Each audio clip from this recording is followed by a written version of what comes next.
Students, नया chapter start करते हैं हम लोग, मैट्रिसेस एंड डिटर्मिनेंट का। ये जो चैप्टर है ये असल में आप अगर एनसीईआरटी में देखो तो ये दो चैप्टर हैं, एक मैट्रिक्स का और एक डिटर्मिनेंट का। लेकिन क्या है कि दोनों बहुत इंटरमिक्स्ड हैं, इसलिए हम लोग साथ में पढ़ते हैं मैट्रिसेस एंड डिटर्मिनेंट। तो अगर दो चैप्टर पढ़ने जा रहे हैं हम तो टाइम लगेगा उसके अंदर, इसलिए ये एक की तरफ पढ़ते हैं तो ये लेंदी हो जाता है काफ़ी, इसी वजह से। अच्छा, अगर आप इसको किताब में देखो, मतलब जो आपकी रिफ्रेशर बुक होती हैं, गाइड बुक्स जो होती हैं, जैसे सिंगेज है, तो उसमें दे रखा है ऐसे मैट्रिसेस 1, फिर दे रखा है डिटर्मिनेंट और फिर दे रखा है मैट्रिसेस 2। तो सिंगेज के हिसाब से तो ये 3 चैप्टर हैं। तो अगर 2 चैप्टर या 3 चैप्टर को मिला के एक साथ पढ़ रहे हैं तो टाइम तो उसके अंदर लगना है, ठीक है। तो 40 दिन तो करीब हमारे जाएंगे इसके अंदर, ठीक है। तो सबसे पहली बात इसके अंदर के बुक्स में बता दूं आपको, बुक्स रिफर्ड, कि आपका कभी दिल चाहे कि हम तो घर पे बैठ के खुद पढ़ेंगे, ठीक है। ये आपको नहीं पढ़नी है, अगर आप क्लास कर रहे हो तो आपको नहीं पढ़ना है ये, ठीक है। आपको ये चेक करना है कि टीचर आपका ठीक पढ़ा रहा है, तो देख तो आराम से जाके देखो ठीक है, कि उल्टा सीधा तो नहीं पढ़ा रहे।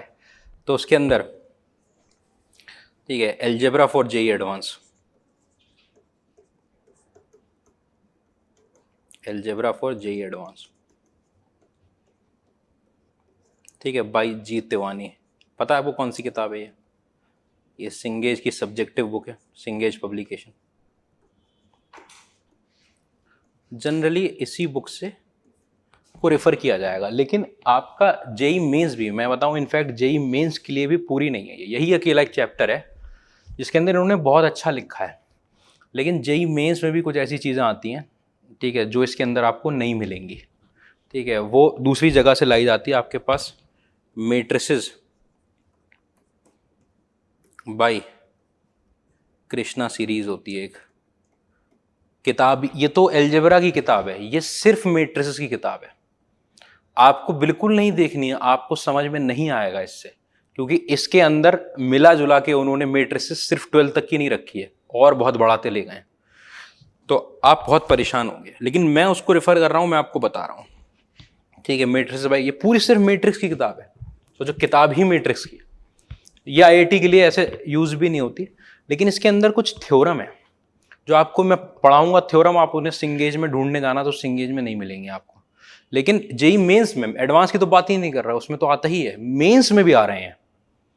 और इस बार तो लगे हुए थे 3 क्वेश्चन अलग अलग में, ये जो अभी जुलाई वाला हुआ इसमें तो 3 क्वेश्चन लगे हुए थे उन थ्योरम से, जो अगर आप इनके मेथड से करने जाओगे, जितना आपका एनसीईआरटी का इनका मेथड है, तो टाइम ज्यादा लगेगा। और अगर आप थ्योरम अप्लाई करोगे डायरेक्ट तो कम टाइम लगेगा, ठीक है। तो ये तो बुक हम रेफर करते हैं। उसके बाद आप सोचोगे हमें क्या करना है, फिर मैं आपके लिए क्वेश्चन बैंक लिख देता हूं, एडवांस के लिए लिख रहा हूं। क्वेश्चन बैंक के अंदर तो सबसे बढ़िया किताब तो आपको पता है ऑब्जेक्टिव मैथमेटिक्स ही है। ऑब्जेक्टिव मैथमेटिक्स कौन सी वाली? सिंगेज की, for JEE mains and advance. अच्छा, इस पे मेंस एंड एडवांस लिखा हुआ है, लेकिन वो कोई मेंस की किताब नहीं है, वो एडवांस की किताब है, ठीक है। अच्छे क्वेश्चन है उसके अंदर, वो आप ऐसा नहीं है कि हम उस चीज से हमारा मेंस भी हो जाएगा। लेकिन अगर आप थोड़ा लो लेवल का पढ़ना चाहते हो, एडवांस से नीचे और मेंस के बराबर, तो ये किताब मत उठाना कि हमें तो मेंस देना है और एमयू देना है। आप इस किताब को मत उठाना, आपका टाइम वेस्ट होगा, क्वेश्चन में ज़्यादा टाइम लगेगा, फायदा भी नहीं है इतने ज़्यादा क्वेश्चन करने का, ठीक है। दूसरा फिर आपके पास advance problem in algebra, advance problems in algebra, क्या एडवांस प्रॉब्लम्स इन मैथमेटिक्स वाली किताब ही देखो, आपका सब कवर हो जाता है उसमें। बाई विकास गुप्ता सर हैं, उनकी बुक है, ठीक है, बालाजी पब्लिकेशन की। ये तो सिंगेज है, आपको पता है। सिंगेज कौन सी वाली? क्लास 12th वाली। 2 आती हैं, एक 11th की और एक 12th की, जो मुझसे पढ़ चुके हैं बच्चे, बता चुका हूँ पहले भी। ये आपके पास क्या, बालाजी पब्लिकेशन, बालाजी। किसी ने नाम सुना है MS चौहान की किताब का, नरेंद्र अवस्थी की किताब का, उसकी पब्लिक केमिस्ट्री में। वो पब्लिकेशन कौन सी है? बालाजी पब्लिकेशन, ठीक है। वो सब सेम कोचिंग के लोग हैं, नरेंद्र अवस्थी, विकास गुप्ता, सब वाइब्रेंट के हैं, ठीक है, कोटा में। उनकी सब किताबों में मुश्किल क्वेश्चन होते हैं उनके, देखा होगा आपने अगर उनकी एडवांस वाली, ऐसे इसके भी मुश्किल क्वेश्चन, ठीक है। तो ये 2 किताबें अगर आप चाहो, इसको ब्लैक बुक के नाम से अगर आप बोलोगे मार्केट में जाके कि ब्लैक बुक दे दो, तो ब्लैक बुक है ये,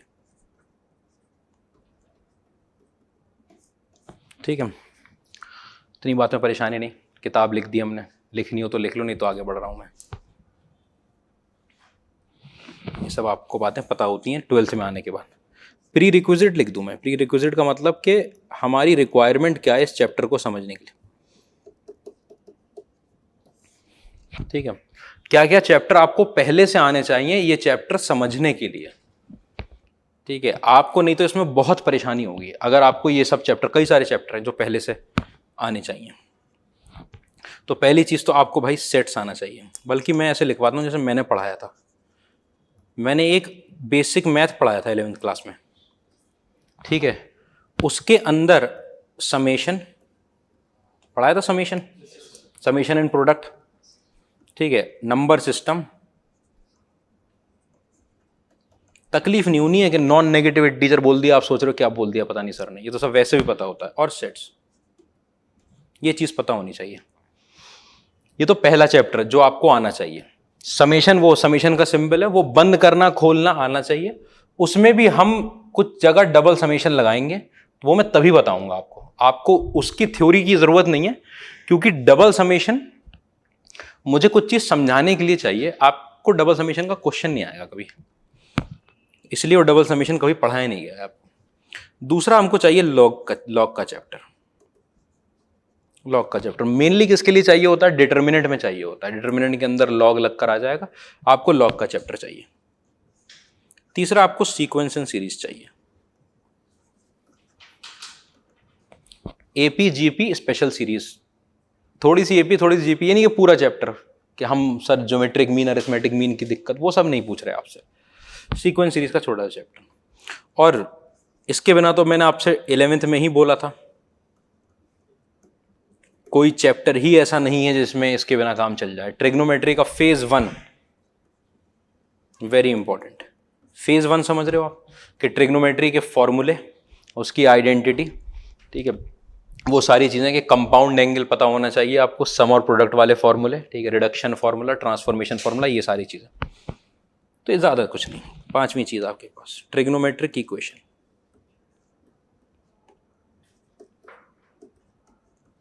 कुछ नहीं, बेसिक बस फॉर्मूला पता हो आपको, बस कभी कभार यूज होगा एक आध क्वेश्चन में, ठीक है। उस दिन आप शक्ल देखोगे बस क्या ये क्या हो गया, क्या फॉर्मूला लिख दिया। अगर आपको नहीं आता है तो आता है, कोई परेशानी की बात ही नहीं। उसके बाद स्ट्रेट लाइंस का पूरा चैप्टर मुझे नहीं चाहिए।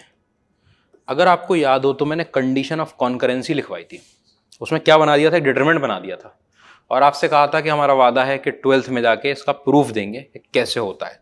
तो कंडीशन ऑफ कॉन्करेंसी, वो आपको ऐसा नहीं है कि अगर ये नहीं आती होगी तो समझ में नहीं आएगी बात। मैं condition of concurrency he proof करूंगा, सिर्फ आपको ये बताऊंगा कि मैंने 11th में डायरेक्ट लिखवाई थी, इतनी सी बात, ठीक है।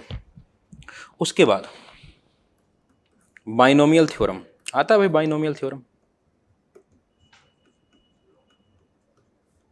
बाइनोमियल थ्योरम मेनली मुझे क्या चाहिए कि आपको एक्सपेंशन करना आता हो, और 1-2 बेसिक प्रॉपर्टी, बहुत ज्यादा नहीं।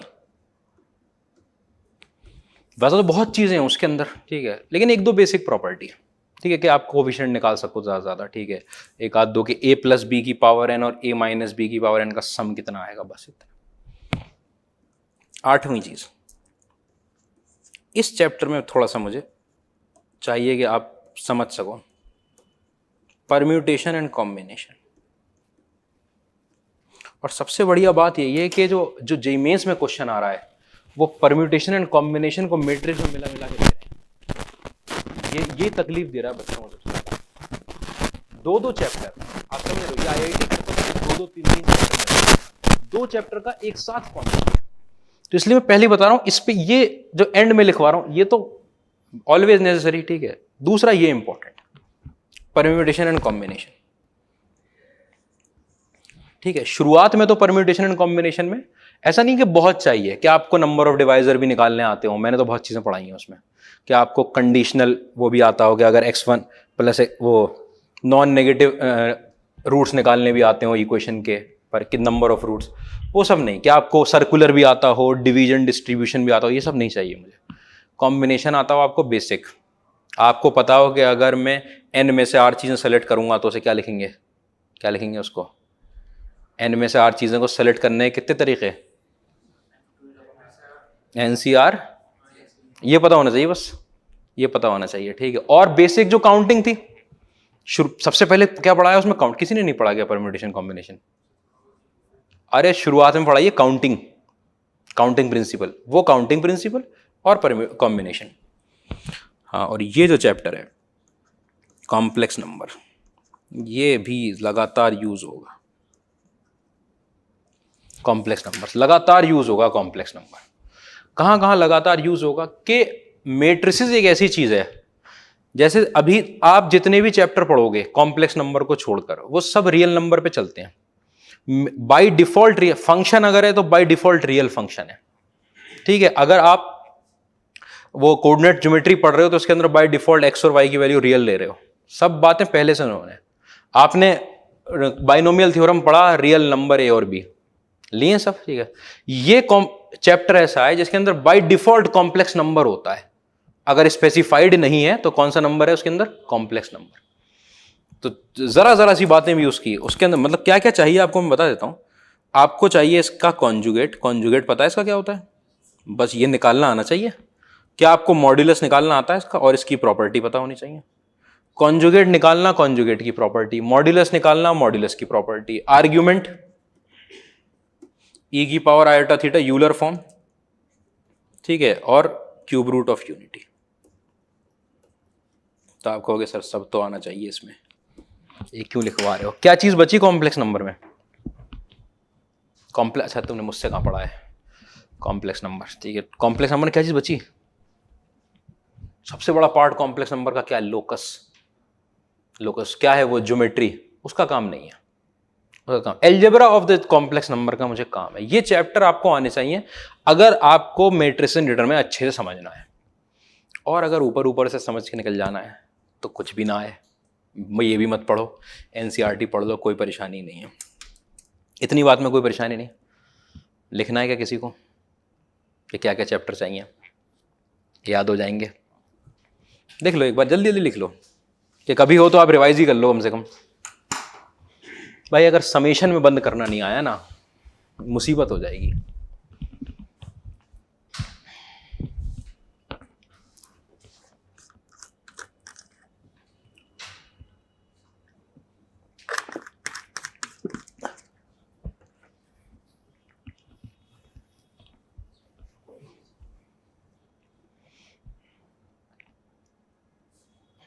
नाम भी बताते रहो अपने अपने, वो फरहान, देवेश, प्रिंस, प्रखर, ये ना तुम्हारे नाम तो, ठीक है।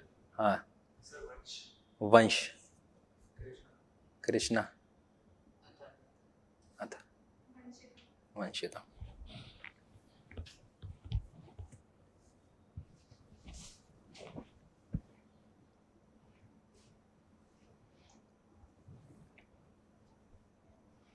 ठीक है, तो ये चैप्टर आपको आना चाहिए, ऐसे परेशान नहीं होना है। पूरा पूरा चैप्टर, कोई बड़ा बड़ा क्वेश्चन नहीं आएगा इसका, इसका क्वेश्चन नहीं आना चाहिए आपको, इसका कॉन्सेप्ट आना चाहिए बस। कि अब मैं साइन ए प्लस बी लिख दूं और आप सोचो कि ये साइन ए प्लस बी कैसे खुलेगा, आप ही सोच रहे हो, ठीक है। बहुत जगह बहुत कॉमनली यूज है इसके अंदर sign square plus cos square, आप उसको वन ही नहीं लिख पा रहे, सोच रहे हो क्या वन होता है, वो होता है ना वन, ठीक है, आप उसको वन ही नहीं लिख पा रहे, ठीक है। साइन स्क्वायर, सब सोचने लग गए क्या होता है sine square plus cos square, कितनी परेशानी हो जाएगी, उस हिसाब से चाहिए। Sine C plus sine D आप नहीं लगा पा रहे, ठीक है। ऐसा नहीं है कि आपसे मैं ट्रिग्नोमेट्री की सीरीज पूछूंगा इसके अंदर, उसका कोई काम नहीं है मुझे, ठीक है। या फिर वो जो आ गए थे साइन 18 कॉस 18 की वैल्यू, वो सब चीजें नहीं है। फॉर्मूले आपको पता होने चाहिए ट्रिग्नोमेट्री के।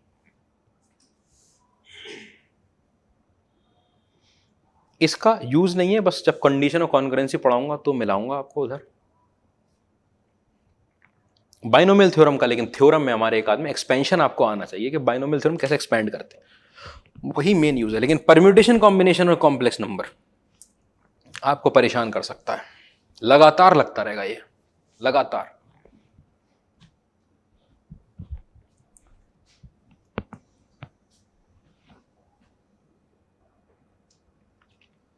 ठीक है, बढ़ जाएं आगे।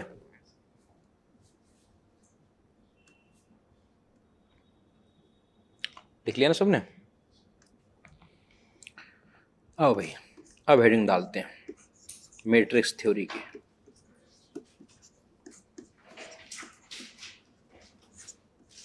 या जिसको आप मैट्रिसेस बोलते हो। परेशान नहीं हो रहा है कि क्या कभी मैट्रिक्स लिख रहा है, कभी मैट्रिसेस लिख रहा है? भाई वो सिंगुलर है, एक वचन, वो प्लूरल है, बहुवचन ही तो होते हैं, तो इसमें कोई परेशानी नहीं है, होनी चाहिए। डेफिनेशन लिख दूं पहले तो मैं इसकी, फिर समझाऊंगा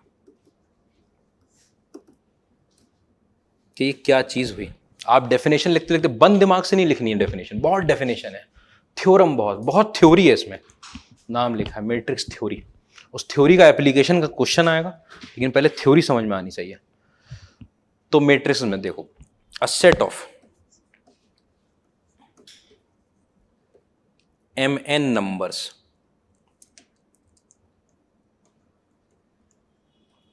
m मल्टीप्लाई हो रहा है n से, mn नंबर्स, m भी एक नेचुरल नंबर होगा, n भी एक नेचुरल नंबर होगा, अरेंज्ड, मैं बहुत आराम आराम से लिखूंगा इसलिए आप साथ साथ लिखते रहना, arranged in the form, a set of mn number arranged in the form of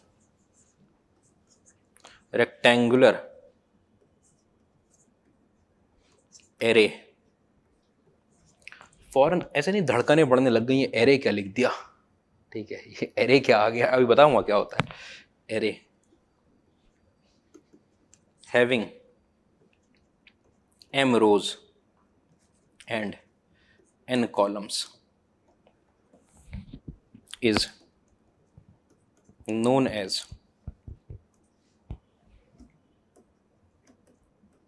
m cross n matrix or a matrix of order m cross n। आप इसे क्या क्या पढ़ सकते हो, पहले तो ये बात कर दूं, ये जो चीज लिखी है, ठीक है, will be read as m cross n, पढ़ दो आप इसको क्रॉस, ठीक है, या फिर आप इसको m बाई n पढ़ दो। मल्टीप्लीकेशन नहीं है, ये रिप्रेजेंटेशन है। मल्टीप्लीकेशन m और n का, ये लिखा है m n, m into n, ये 5 है और ये 10 है, तो कितने नंबर हो गए? 50 नंबर, 50 नंबर। मान लो ये 5 है और ये 10 है, कितने नंबर हो गए? 50। तो रो कितनी है आपके पास? m मतलब 5 रो, और कॉलम कितने हो गए? n मतलब 10, ठीक है। अच्छा, अब फिर याद आ जाएगा कि ये एरे क्या चीज होती है। देखो एरे की क्या बात है कि एक तो ये आपका कंप्यूटर साइंस में बहुत एरे एरे आएगा, उस दिन आप बहुत तकलीफ में आओगे कि ये एरे क्या बोले जा रहे हैं, बार बार 2 साल लगते हैं एरे का कॉन्सेप्ट डेवलप होने में। लेकिन सिंपल सी बात है कि अगर कोई भी अरेंजमेंट रो और कॉलम में हो रहा है तो उसको एरे बोल देते हैं, अलग नाम। अरेंजमेंट तो आप सर्कुलर भी कर सकते हो, अरेंजमेंट क्या है? आप टेबल पेंटागन की बना के कर दो, तो पेंटागन में रो और कॉलम तो आएंगे नहीं। आप यहां पर सर्किल में अरेंजमेंट करके बिठा दो तो सर्कुलर हो जाएगा। लेकिन अगर रो और कॉलम का अरेंजमेंट है तो देखो m रो भी है और n कॉलम भी है, तो रो एंड कॉलम अरेंजमेंट को प्यार से क्या बोलते हैं? एरे। स्पेसिफिक नाम बता दिया, रेक्टेंगुलर एरे, कि एरे भी रेक्टेंगुलर, क्योंकि रो और कॉलम तो आप टेढ़ी टेढ़ी भी बना सकते हो। दिखाता हूं मैं कि आप सोच रहे हो कि रो और कॉलम तो सर ऐसे ही बनाएंगे, नहीं ऐसे क्यों बनाओगे? आप ऐसे नहीं बना सकते क्या? टेढ़े हो गई है, तो रेक्टेंगल नहीं रह गया। मतलब क्या हुआ कि अगर रेक्टेंगल के अंदर रो और कॉलम बनाए गए हैं, ठीक है, और अगर आपने पैरेललोग्राम में बनाए हैं, दोनों में फर्क है भाई। देख रहे हो ना, टेढ़े टेढ़े कॉलम आ रहे हैं टेढ़े टेढ़े के नहीं। तो एरे भी कैसा, एरे मतलब रो और कॉलम में अरेंजमेंट, और वो भी कैसा, रेक्टेंगुलर, ऐसा पैरेललोग्राम का नहीं, रेक्टेंगुलर। कोई परेशानी नहीं, इतनी बात है। एरे समझ में आ गया कि एरे क्या होता है, rectangular arrangement row and column में, रेक्टेंगुलर अरे हो गया आपका। इतनी बात में तकलीफ नहीं। एग्जाम्पल समझना इसका कि मैट्रिसेस क्या चीज हुई। जैसे दो दीवारों के बीच आप लोग बैठे हुए हो, ठीक है, ये दो दीवारों के बीच आप लोग बैठे हुए, बल्कि अगर यहां सब लोग बैठे हुए होते तो वो एक रेक्टेंगुलर अरेंजमेंट होता। किसका, ये ऐसे रो बनी हुई है और ऐसे क्या बना हुआ है, कॉलम बना हुआ है, दो दीवारों के बीच में बैठे हुए। या जैसे परेड हो रही है, आपको पता है अभी 15 अगस्त गया, 15 अगस्त पे परेड कहाँ होती है, 26 जनवरी पर होती है, ठीक है, परेड हो रही है, ठीक है। तो जैसे परेड हो रही है तो रोड पे हो रही है, ठीक है, उसके अंदर सब लोग क्या हैं, कॉलम में लगे हुए हैं। जितने भी सिपाही हैं किसके अंदर लगे हुए हैं, कॉलम में लगे हुए हैं। सबकी अपनी अपनी पोजीशन फिक्स है, ठीक है, उसी पोजीशन में वो आगे मूव कर रहे हैं। तो वो जो रेक्टेंगुलर अरेंजमेंट बना हुआ है उनका, अगर उसको मैं दो दीवारों के बीच में, उस बटालियन को, उस परेड को दो दीवारों में खड़ा कर दूं तो मैट्रिक्स बन जाएगी, मैट्रिक्स बन जाएगी। अच्छा, वो तो हो गए आदमी खड़े करना। आपको भी यही है कि अब मैंने स्टूडेंट्स लगा दिया, यहां पर किसको रखा जाएगा, नंबर को। और नंबर, आपको नंबर सिस्टम से पता है, नेचुरल भी हो सकता है, इंटीजर भी हो सकता है, रैशनल भी, इरैशनल भी, रियल भी और कॉम्प्लेक्स भी। नंबर तो कोई सा भी हो सकता है। तो यहां नंबर रखे जाएंगे, फंक्शंस नहीं रखे जाते। बहुत रख दिया गया तो साइन थीटा कॉस थीटा, उसकी भी वैल्यू नंबर में ही निकल कर आती है, नंबर में तो निकल कर आती है। तो ये चीज होती है, ठीक है। तो एग्जाम्पल लिख दूं मैं, एग्जाम्पल मैं, ये तो मैंने आपको बता दिया मुंह से। एग्जाम्पल ऑफ अरेंजमेंट देखना आप।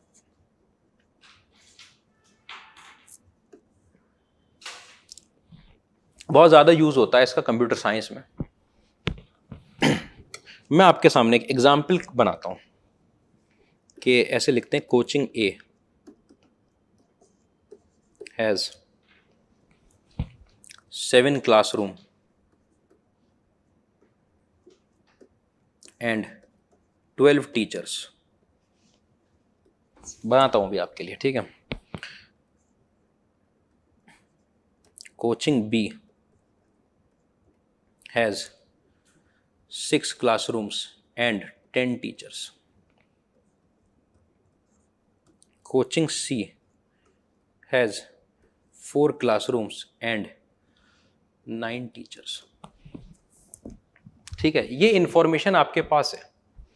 आपने कभी माइक्रोसॉफ्ट एक्सेल का यूज किया है, ठीक है, उसके अंदर क्या बने होते हैं, रो और कॉलम। हर रो और कॉलम में आप एंट्री भर सकते हो, भर सकते हो कि नहीं भर सकते, सबने देखा है ना माइक्रोसॉफ्ट एक्सेल, ठीक है। उसके अंदर रो का नाम भी होता है, R1C1 R1C1, ठीक है।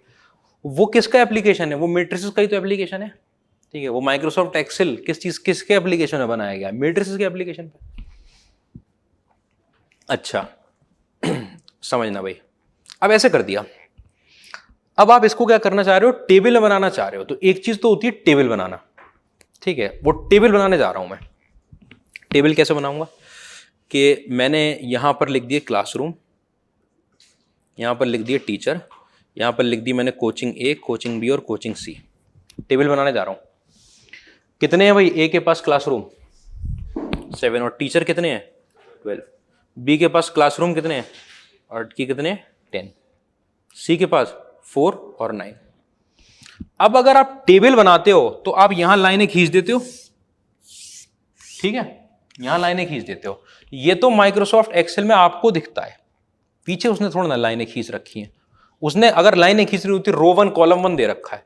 आपको जब मैथ्स में देखना है या जब आप कहीं पे भी आप इसको प्रैक्टिकल एप्लीकेशन में भी यूज करते हो, तो टेबल इमेजिन नहीं करते। इमेजिन क्या करी जाती है, ये 2 डंडे, ये क्या किया मैंने, 2 दीवारें लगा दी।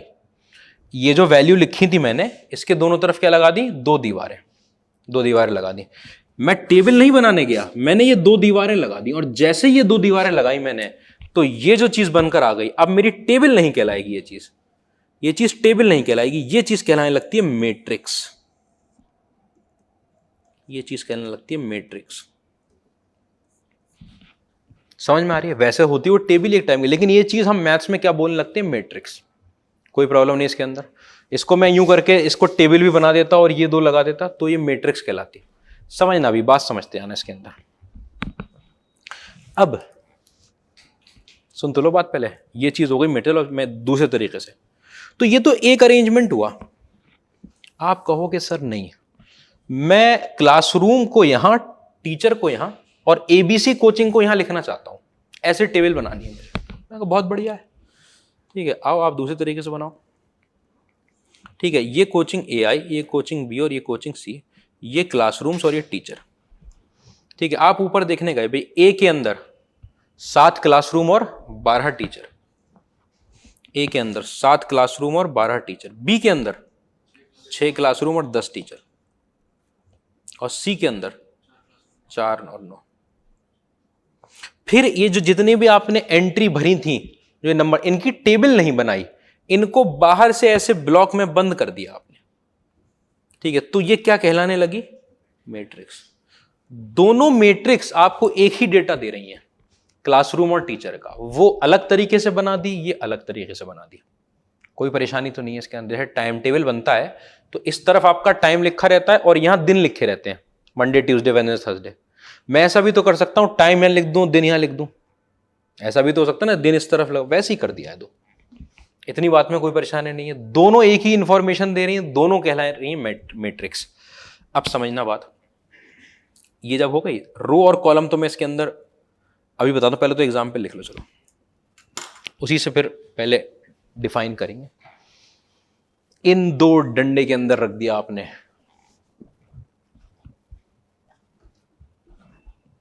ये जो बाहर जो मैंने क्लासरूम और ये तो टेबल बनाने के लिए मैंने CR और T और ABC लिखा था, वो नहीं लिखा जाता, क्योंकि आपको प्रैक्टिकल क्वेश्चन की नीड नहीं है। आपको तो मैट्रिसेस आपस में कैसे एक्ट करेंगी वो देखना है।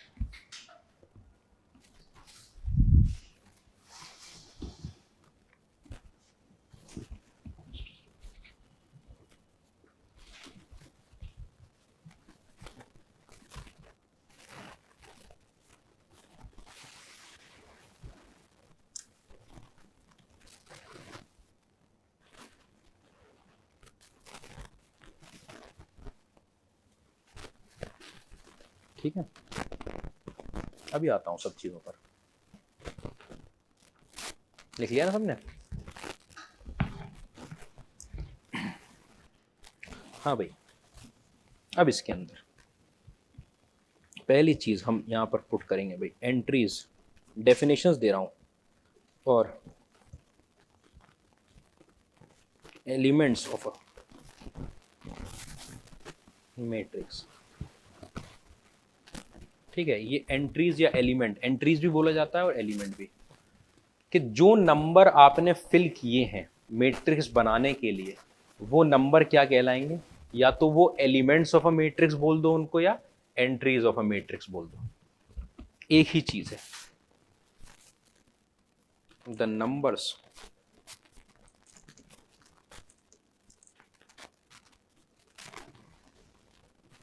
filled to form a matrix are called elements of a matrix.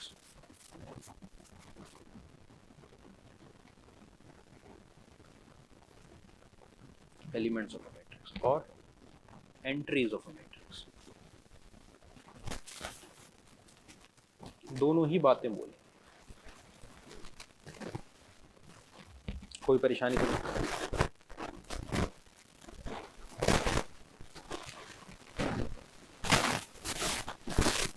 इतनी बात में कोई प्रॉब्लम नहीं। अब पिछला वाला जो एग्जाम्पल आपके पास लिखे हुआ, ठीक है, आप एग्जाम्पल नाम दे दो, ठीक है, या मैं EX तो मैं नाम EX। इसके अंदर एंट्रीज क्या हैं? 7 12 6 10 4 9, आपको सिर्फ एंट्री लिखनी है। आप 7 9 6 10 4 और 12 लिख दो। तो एंट्रीज जो है वो क्या है, previous exam elements of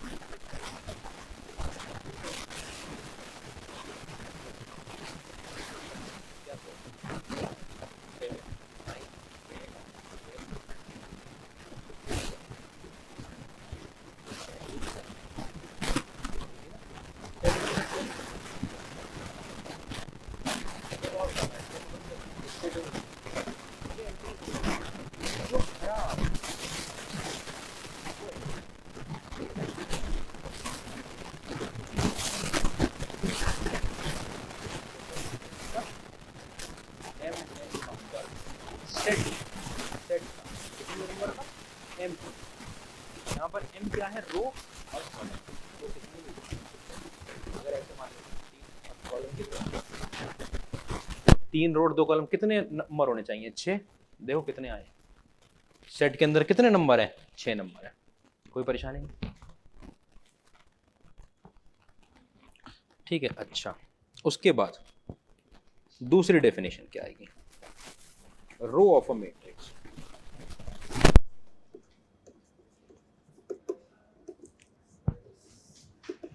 row of a matrix, देखो आप रो को लेके ना, आप रो को लेके, जो रो नाम की चीज होती है, आपके दिमाग में कोई ऐसी डेफिनेशन नहीं है, एक आइडिया है, ठीक है। आप इसको भी रो बोल दोगे और आप इसको भी रो बोल दोगे, बस बोल देते ना ये रो, 2 रो हैं यहाँ पर, कि क्लास में कितनी रो हैं, तो 2 रो हैं। तो आपके दिमाग में कोई ऐसा फिक्स्ड आइडिया नहीं है, क्योंकि इंग्लिश में आप चाहे इसको रो बोल दो चाहे इसको रो बोल दो, फर्क नहीं है। लेकिन मैथ्स में इस बात का फर्क आ जाता है। जब आपने मैट्रिक्स बनाई है तो ये जो हॉरिजॉन्टल लाइन बनाई गई हैं ये रो कहलाएंगी, और ये जो वर्टिकल लाइन बनी हुई है 2 जिनमें नंबर भरे हैं ये कॉलम कहलाएंगे, ठीक है। तो हॉरिजॉन्टल अरेंजमेंट जो हुआ, a horizontal line of arrangement,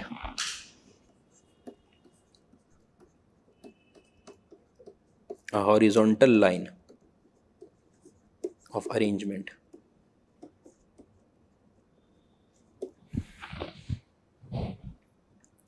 sorry, horizontal line of numbers है वो, numbers in the rectangular arrangement, the rectangular arrangement is called a row of a matrix,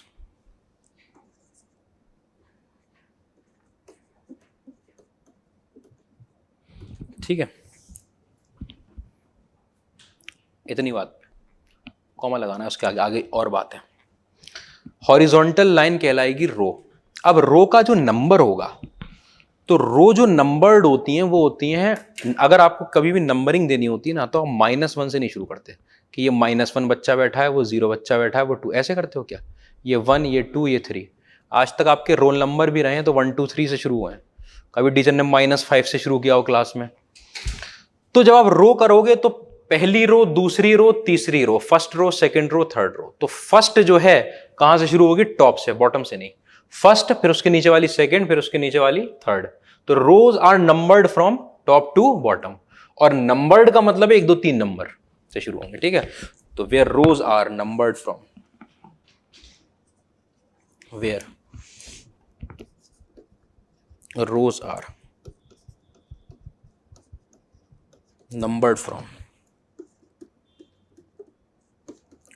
top to bottom. Top to bottom number होने का मतलब जो सबसे ऊपर रो है उसे फर्स्ट रो बोला जाएगा, that is top most row is first row, and so on. और इसी तरीके से चलते जाएंगे, उसके नीचे वाली सेकंड, उसके नीचे वाली थर्ड, उसके नीचे वाली फोर्थ, चलते चले जाएंगे, ठीक है। हाँ भाई, इन EX1, वाह भाई, ये था ना EX1, जरा बताओ मुझे हॉरिजॉन्टल लाइन ऑफ अरेंजमेंट कितनी है? 1 2 3। कितनी रो आ गई? 3 रो आ गई। तीनों एक्सटेंड। क्या क्या एंट्रीज है फिर से बताना। एक सेकेंड। हाँ, सबसे पहले क्या था? 7 12 6 10 4 9। तो ये जो है ये कहलाएगी आपकी रो 1, जिसको मैं R1 लिखूंगा। परेशानी तो नहीं है कुछ? ठीक है, ये कहलाएगी आपके पास रो 2 और ये कहलाएगी आपके पास रो 3। 3 रो हैं। मैट्रिक्स हैज 3 रोज।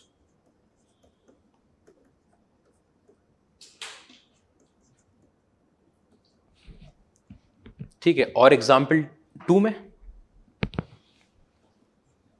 वही जो अगला वाला जो है उसका मतलब ऐसे बना है ना, वो तो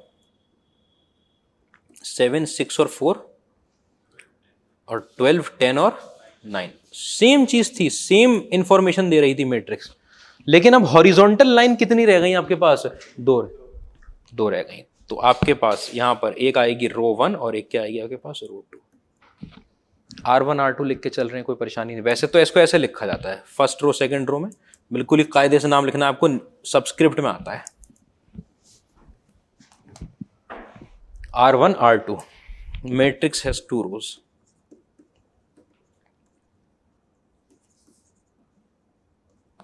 बिल्कुल तकलीफ में नहीं आना, धीरे धीरे, क्योंकि आपको लिमिट तक पढ़ना है पूरा, तो मैं धीरे धीरे चलाऊंगा चैप्टर। अरे बहुत दिन लगेंगे, लिमिट समझने में टाइम लगता है।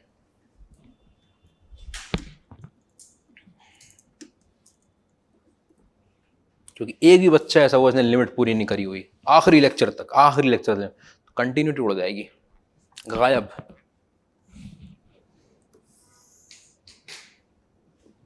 ठीक है, आओ भाई। तीसरा, कॉलम ऑफ अ मैट्रिक्स। अब आप समझ चुके हो, अगर horizontal line of arrangement row कहलाया तो vertical line of arrangement column कहलाएगा। Column of a matrix. A vertical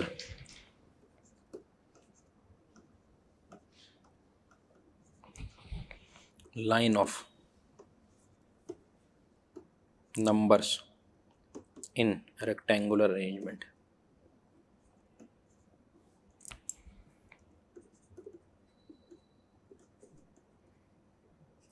जहां पर क्या है? is called row।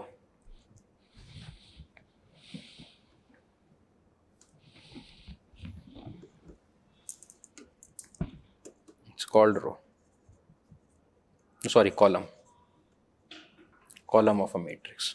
अब बात इसके अंदर समझना सर, बहुत बढ़िया है। रो तो ऊपर से नंबर ली गई। अब आप इंग्लिश लिखते हो जब, तो इंग्लिश आप कहाँ से लिखते हो? लेफ्ट टू राइट लिखते हो ना। उर्दू इधर से लिखते हो, लेकिन इंग्लिश इधर से लिखते हो, इधर से। तो लेफ्ट टू राइट नंबर्ड होते हैं कॉलम, कि जो लेफ्ट मोस्ट कॉलम है वो कौन सा कहलाएगा? फर्स्ट कॉलम, फिर सेकंड, फिर थर्ड। ठीक है, तो left to right, where columns are numbered left to right.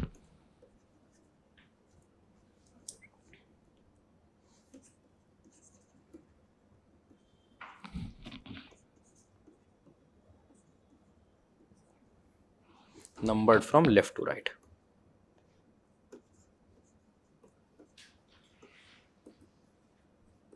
आपको पता है इसका मतलब जो सबसे लेफ्ट वाला है वो फर्स्ट, फिर सेकंड, फिर थर्ड। अब यहीं पे बता रहा हूं कि जो ये पूरा वर्टिकल लाइन ऑफ अरेंजमेंट है, क्या कहलाएगा यहां पर? कॉलम 1। और फिर ये दूसरा वाला क्या कहलाएगा? कॉलम 2। ठीक है, अब वो क्लासरूम टीचर ABC हटा दिया मैंने। अब रो 1 रो 2 रो 3, कॉलम 1 कॉलम 2। तो इस वाली मैट्रिक्स के अंदर कितने कॉलम हैं? Matrix has 2 columns. और वहीं पे इसके अंदर आपको दिख रहा है यहां पर ये कॉलम 1, ये कॉलम 2 और ये कॉलम 3।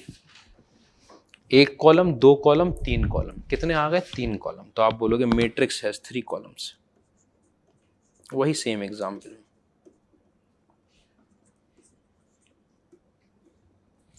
इतनी बात में देखो परेशानी नहीं होगी।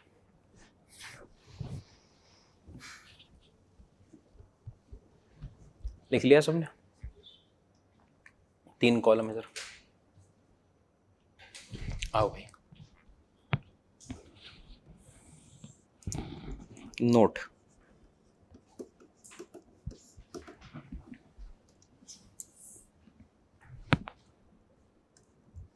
पहला, एंट्री के लिए जो नंबर लेने हैं वो किसी भी नंबर सिस्टम से उठा सकते हो आप, यही लिखने जा रहा हूं, कभी कंफ्यूजन नहीं होना है। The number used for entries of a matrix can be from the set. अब सीधे सेट लिखूंगा, ये क्या लिख दिया, नेचुरल नंबर का सेट, ये क्या हो गया, इंटीजर का सेट, ये क्या हो गया, रैशनल का सेट, ये क्या हो गया, रियल का सेट, और ये क्या हो गया, याद है ये इर्रेशनल, कि रैशनल में से आर माइनस क्यू लिखा है ना ये, रियल में से रैशनल हटा दिए, रियल में से रैशनल नंबर हटा दूंगा, इर्रेशनल का सेट या कॉम्प्लेक्स का सेट। जो बच्चे मुझसे नहीं पढ़े, मैं ये अलग तरीके से बनाता हूं, क्योंकि z आपका वैसे भी यूज होता है। z असल में तो जब आप कॉम्प्लेक्स नंबर की इक्वेशन लिखते हो तो z में लिखी जाती है, z में। अब वो z अलग है और ये z अलग है, अलग अलग तरीके से बनाते हैं। ये आप देखोगे थोड़ा बोल्ड में भी लिखा हुआ होता है, यही तरीका है उसको लिखने का। दूसरा पॉइंट, आपके पास जनरली जब क्वेश्चन आता है, मतलब कि जनरली तो नहीं है वो, 50-60% टाइम आपके पास आईआईटी में क्वेश्चन आएगा तो वो कहेंगे कि मैट्रिक्स के ए इज अ रियल मैट्रिक्स, क्या लिख के देंगे उसके आगे, रियल, ठीक है। या उन्होंने बोल दिया ए इज एन इंटीग्रल मैट्रिक्स। अगर उन्होंने रियल मैट्रिक्स लिख के दिया है तो जो एंट्री है वो क्या है, रियल नंबर। और अगर इंटीग्रल मैट्रिक्स लिख के दिया है तो एंट्री क्या है आपकी, इंटीजर। लेकिन अगर उन्होंने मैट्रिक्स बोला है सिर्फ, तो वो क्या मानोगे आप उसको, कि वो कौन सी है, वो रियल नहीं, वो क्या है, कॉम्प्लेक्स एंट्री है, उसकी एंट्री क्या है, कॉम्प्लेक्स। तो अगर बाय डिफॉल्ट आपको मानना है कि एंट्री किस सेट से आई है, तो वो कौन से सेट से आई है, कॉम्प्लेक्स नंबर। उससे पहले भाई जिसको नहीं पता, क्या ये कॉम्प्लेक्स नंबर है, कॉम्प्लेक्स नंबर नहीं है,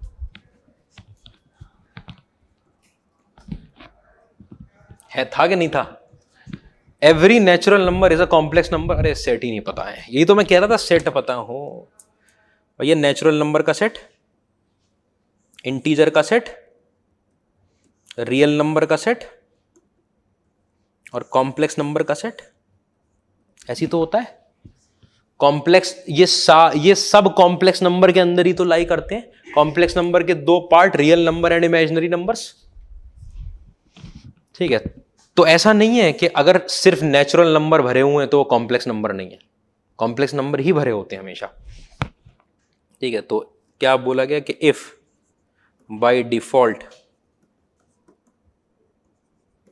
we have to consider the entries of a matrix whose nature is not given। Nature का मतलब लिख के नहीं दिया है कि रियल मैट्रिक्स है। आप क्वेश्चन देखना आईआईटी के, उसमें लिखा होगा इधर रियल मैट्रिक्स, नाम देते हैं वो रियल मैट्रिक्स का, whose nature is not given। ऐसे मैट्रिक्स की एंट्री माननी है आपको जिसका नेचर नहीं दिया, देन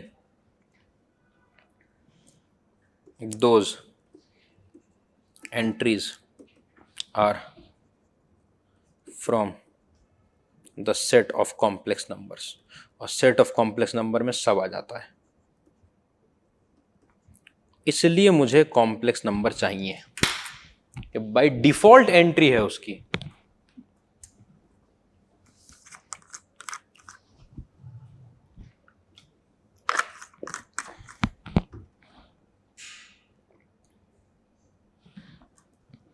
ठीक है, कोई परेशानी नहीं है। अब जैसे आपको याद होगा कि जब हमने सेट पढ़े, एक और नोट लिखने जा रहा हूं मैं, आपको याद होगा कि जब हमने सेट पढ़े थे तो सेट का जो रिप्रेजेंटेशन होता था वो करली ब्रैकेट लगा के नंबर लिख दो अंदर, या तो रोस्टर फॉर्म में, तो या सेट बिल्डर फॉर्म में लिख दो, लेकिन उस सेट को एक नाम देते थे, ए बी सी देते थे। तो मैट्रिक्स असलियत में तो क्या हुआ, ये दो डंडों के बीच के अंदर क्या हो गया, एंट्री, लेकिन इसका एक नाम दिया जाता है, वो नाम usually capital letter of English alphabet से, वही लिखने जा रहा हूं मैं। Usually matrices are denoted by capital letters of English alphabet.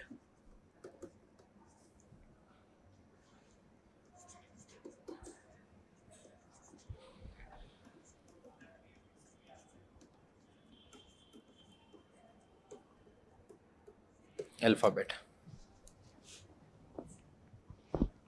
ठीक है, मतलब कि ए बी सी ऐसे करके आप ये मैट्रिक्स के बराबर लिखोगे, ठीक है।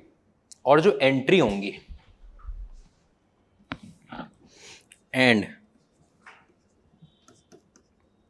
Entries of matrix are denoted by small letters with subscript।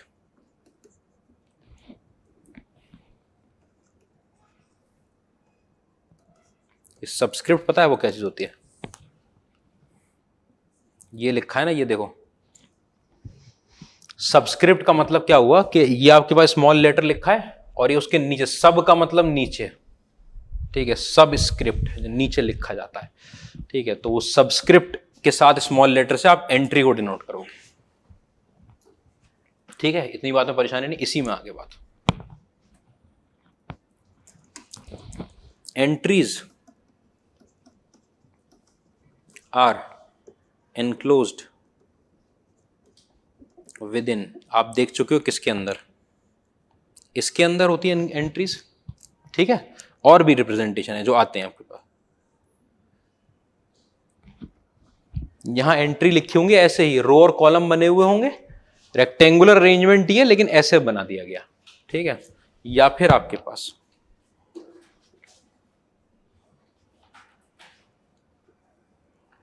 Double बार है ये, क्योंकि अगर सिंगल बार लगाओ अरेंजमेंट पे, अगर सिंगल बार लगाए उसका मतलब क्या होता है, अरेंजमेंट पे, नंबर पे नहीं, डिटर्मिनेंट होता है ना, उसका मतलब क्या, सिंगल बार लगाया, अगर सिंगल बार रिप्रेजेंट डिटर्मिनेंट, डबल बार डिटर्मिनेंट नहीं रिप्रेजेंट करता। तो मैं लिख, जब डिटर्मिनेंट पढ़ोगे आपको समझ में आ जाएगा कि अगर सिंगल बार होता है, यहां पर सिंगल बार रिप्रेजेंट्स डिटर्मिनेंट, लेकिन ये कॉमनली यूज नहीं है, ये दोनों कॉमनली यूज्ड है।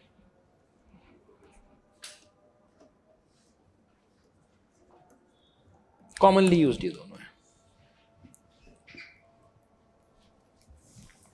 ठीक है। ऐसे आएगी मैट्रिक्स है, ऐसे आएगी। आपको दिल चाह रहा है कि इसमें भी दिखा दो सर ब्रैकेट में, तो मैं एग्जाम्पल भी लिख देता हूं। लो, अभी पिछला वाला क्या था, क्या था भाई हमारे पास, कुछ भी लिख दो यार,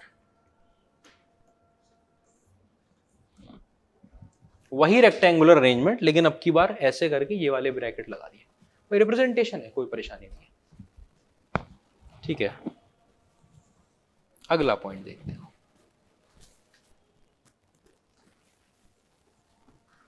क्या आएगा कि order of a matrix.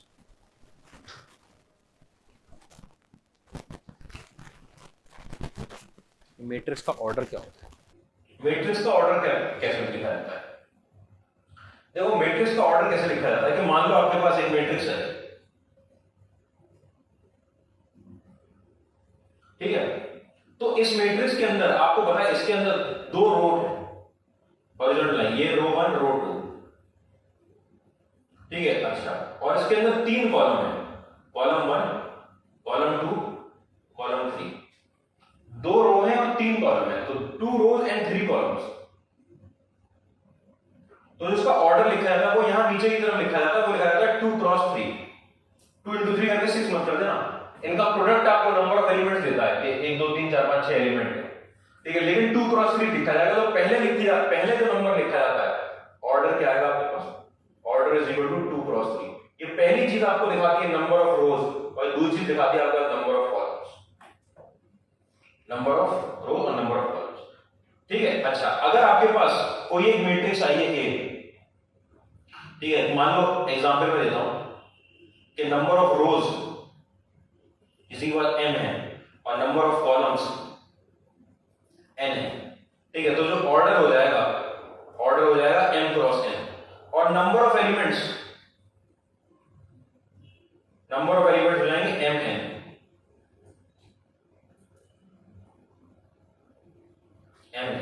Multiply कर दो, जैसे यहाँ पे 1 2 3 4 5 6 है, आप ऑर्डर को मल्टीप्लाई करो, 2 into 3 करो, 6 एलिमेंट निकालेंगे। अगर मान लो m रो है और n कॉलम है तो m into n कर देंगे तो नंबर ऑफ एलिमेंट निकालेंगे। वही काम किया है, देख लो आराम से कि ऑर्डर कैसे लिखा जाएगा, या नीचे छोटा सा लिखा जाएगा। ठीक है, उसके साथ साथ क्या बात आती है कि किसी भी मैट्रिक्स का हम नाम लिखते हैं, ए मैट्रिक्स आपने लिखी तो ए मैट्रिक्स मान लो 1 2 3 4, इसका ऑर्डर 2 क्रॉस 2 का है, 2 क्रॉस 2 का, तो उसे ऐसे भी लिख देते हैं ए 2 क्रॉस 2। मैट्रिक्स से जैसे आपका सेट होता था उसका नाम होता था, सेट तो कर्ली ब्रैकेट में बन गया था, उसका नाम होता है। ठीक है, जैसे कोई फंक्शन लिखा हो आपके पास e की power x plus sin x, ठीक है, तो ये तो वो फंक्शन है जिसका नाम क्या होगा, fx लिखते हैं जनरली हम, तो ये तो हुआ फंक्शन और ये उसका नाम fx। ऐसे यहां पर ये तो हुई मैट्रिक्स और ये उसका नाम a, तो a 2 क्रॉस 2 का मतलब a कोई मैट्रिक्स है किस ऑर्डर की, 2 क्रॉस 2 ऑर्डर में, 2 रो है और 2 कॉलम है, ऐसे रिप्रेजेंट किया जाता है नाम लिखकर। ठीक है, इतनी बात में कोई प्रॉब्लम नहीं होगी। जनरल रिप्रेजेंटेशन कहा जाता है, जनरल रिप्रेजेंटेशन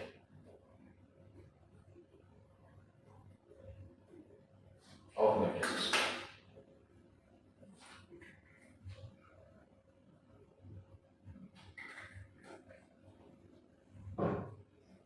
मैट्रिक्स में जनरल रिप्रेजेंटेशन।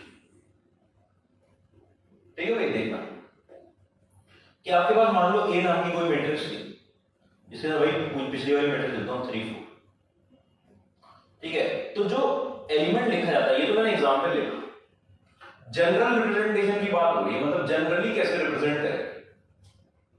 तो ए मैट्रिक्स को आप लिखने जा रहे हो, पहला एलिमेंट लिखा जा रहा है, मैंने डिटरमिनेंट में पढ़ाया था आपको कोऑर्डिनेट ज्योमेट्री में कि a11 लिखा जाएगा, a12 लिखा जाएगा, a21 लिखा जाएगा और a22 लिखा जाएगा।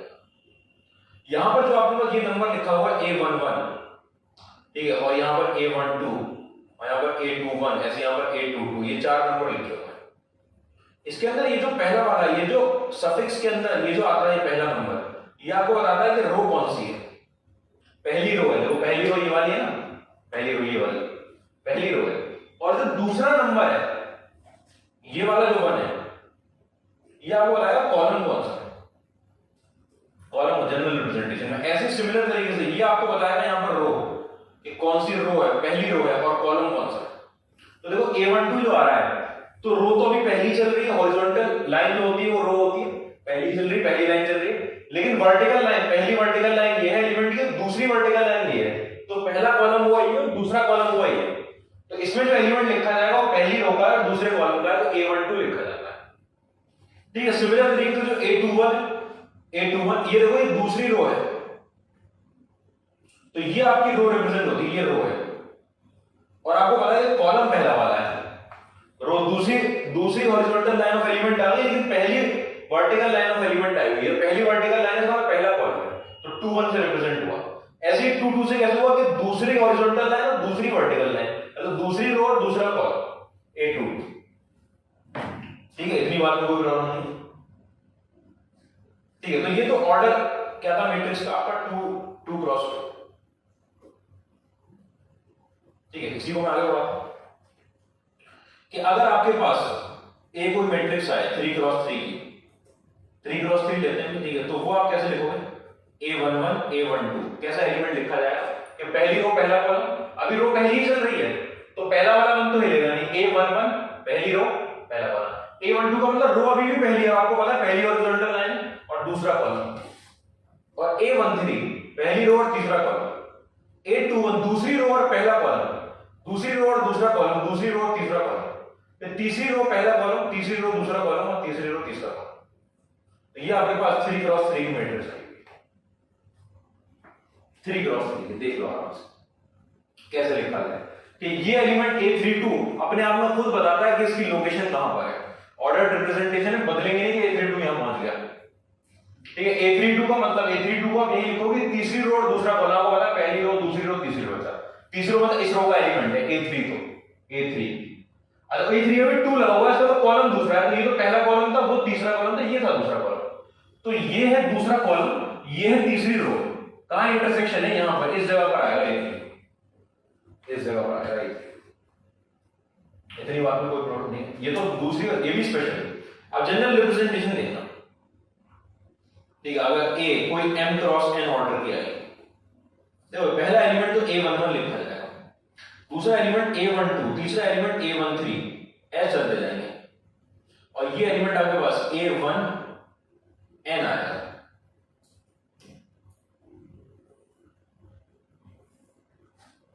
A1n कैसे लिखते हैं कि पहला कॉलम, दूसरा कॉलम, तीसरा कॉलम से लेकर कॉलम कितने थे, अगर m क्रॉस n ऑर्डर की मैट्रिक्स है तो m रोज है और n कॉलम है। अब बोला लास्ट वाले कॉलम का नाम क्या होगा, n होगा, रो तो अभी पहली चल रही है। फिर उसके बाद A21, A22, A23 से लेकर आपके पास A2n, दूसरी रो चल रही है, रो तो दूसरी ही चल रही है, A22 लगाता है ना, A22 आएगा, A23, ठीक है। लेकिन कॉलम कौन सा आ गया, पर nth कॉलम आ गया। ऐसे करके आप लिखते जाओगे, यहां पर आएगा आपका A M1, कितनी रो थी टोटल, टोटल m रो थी, ये पहली रो, ये दूसरी रो, तीसरी, चौथी, पांचवी से लेकर आखिरी वाली कौन सी आ गई, m। कॉलम कौन सा है अभी, पहला वाला। अगला टर्म क्या लिखोगे, AM2, उसका अगला टर्म AM3 से चलते जाएंगे, और क्या आएगा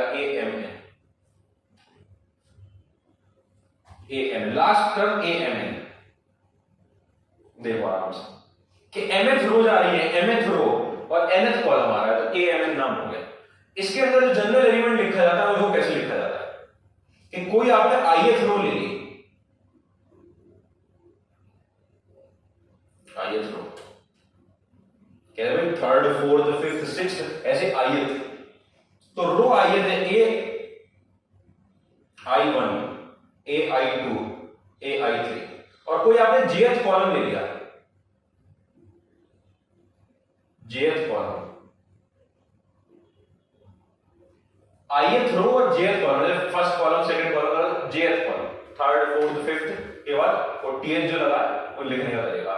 तो पहली रो चल रही थी, लेकिन कॉलम कौन सा था, jth था, n जो था, अगर nth कॉलम का तो 1n आया, अगर jth कॉलम है तो 1j आया। फिर अगली वाली रो दूसरी हो गई A2j, ले आओगे, यहां पे जो एलिमेंट आएगा, यहां पर एलिमेंट वो आएगा AIJ, ये आपका होगा general element.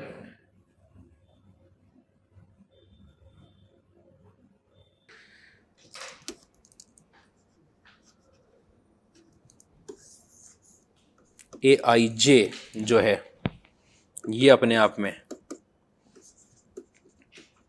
Element of ith रो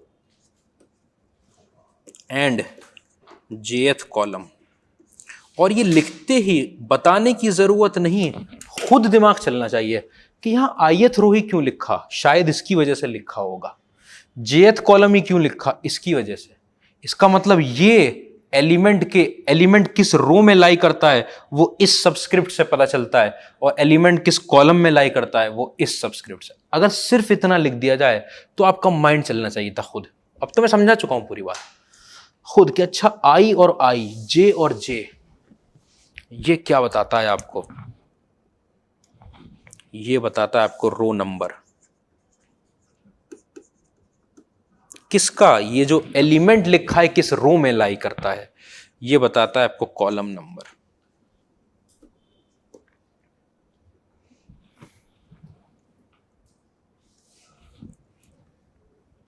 उधर बात पूरी नहीं हुई अभी, इज, अच्छा चलो फिर से लिख देता हूं,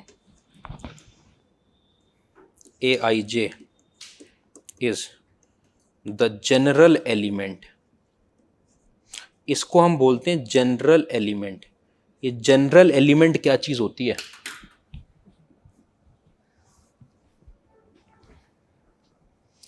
जनरल एलिमेंट, जनरल टर्म आपने सीक्वेंस सीरीज में पढ़ रखा है, उसकी क्या खास बात होती है? उससे कोई भी टर्म निकल सकता है। जनरल टर्म यही तो होता है। अगर आपके पास ये जनरल टर्म है कि आपका जो ए एन है वो आपके पास एन स्क्वायर प्लस 1 है, तो आप फर्स्ट टर्म निकाल लोगे एन की जगह 1 रख के, सेकेंड टर्म निकाल लोगे। अगर ए आई जे मेरा जनरल एलिमेंट है तो आई की जगह 1 और जे की जगह 1 रखूंगा तो क्या मिल जाएगा? A11। इसकी जगह 1 और इसकी जगह 2 रखूंगा तो क्या मिल जाएगा? A12। मिलते जाएंगे सारे टर्म, इसलिए इसको क्या बोला गया? General element.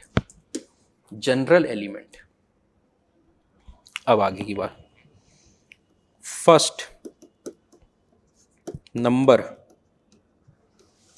Of the subscript of the element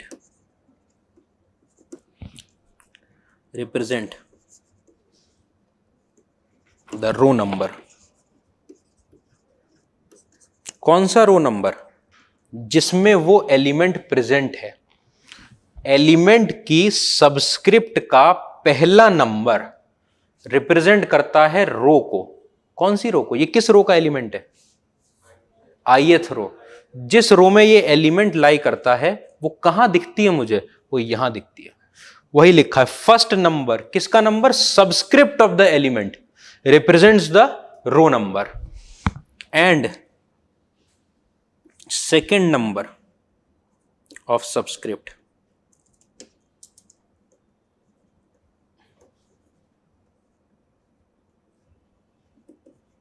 represents the column number.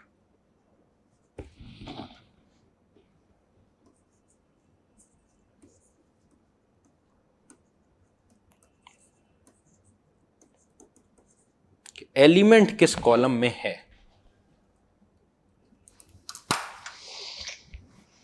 किस कॉलम में, कोई परेशानी की बात नहीं। यहां पर खत्म करते हैं। बस मुझे एक छोटी सी बात बता दो कि अगर मैंने A53 लिखा है तो ये एलिमेंट कहां होगा मैट्रिक्स में? फिफ्थ रो और third column. Element of fifth row and third column.